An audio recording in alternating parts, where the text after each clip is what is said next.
Hello everyone. Today we will see about one topic from antennas and microengineering, unit number 5, micro design principles. Under this we will discuss about impedance matching. Impedance matching is the important criteria, wherever we are going in terms of a signal transmission or whatever may be. Impedance matching is the important one. If you are going to connect, if you are going to transmit source to load, means definitely there will be impedance matching, right?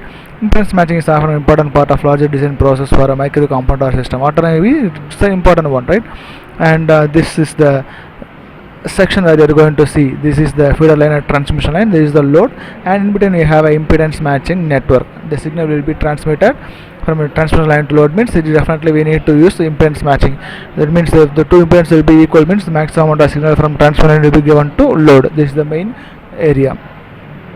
Connecting two circuits together via coupling device or network in such a way that the maximum transfer energy occurs between the two circuits is called as matching, right?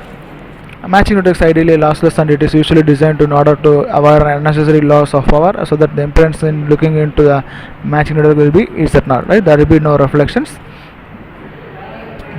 And what is the purpose of matching network means? These are the important purpose of matching networks. The maximum power is delivered. First one is maximum power delivered, because the two impedance values will be equal, so maximum power will be delivered. And impedance matching is sensitive to receiver components such as antenna, low noise amplifier, etc., right?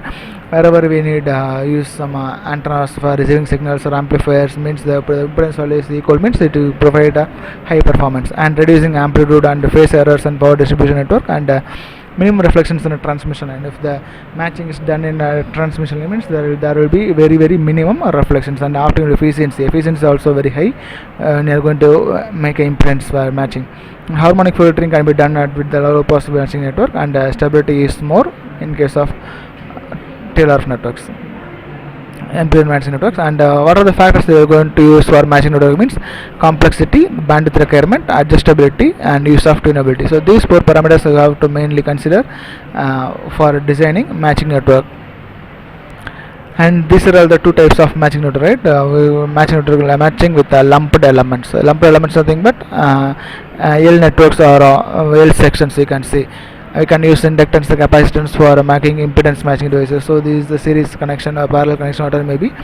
Two reactive elements are connected in a section. In terms of L section, we are going to use two reactive elements. It may be inductance or it may be capacitance. So the possibilities are maybe JX, JB, JX in series, JB in parallel, or JB parallel JX in terms of series with respect to the load, with respect to the source, with respect to the load. And if we are going to analyze the circuits, the L section means we can consider as case 1, load is located inside the circle, and case 2, load is located outside the circle, and so this is given as 1 plus jx circle, right? And these are the various possible combinations of L sections network. Here we can see ZS is source, ZL is load, ZL is source, ZL load, and the two reactance components, right? One is capacitance and one is inductance. So these are connected in a different ways.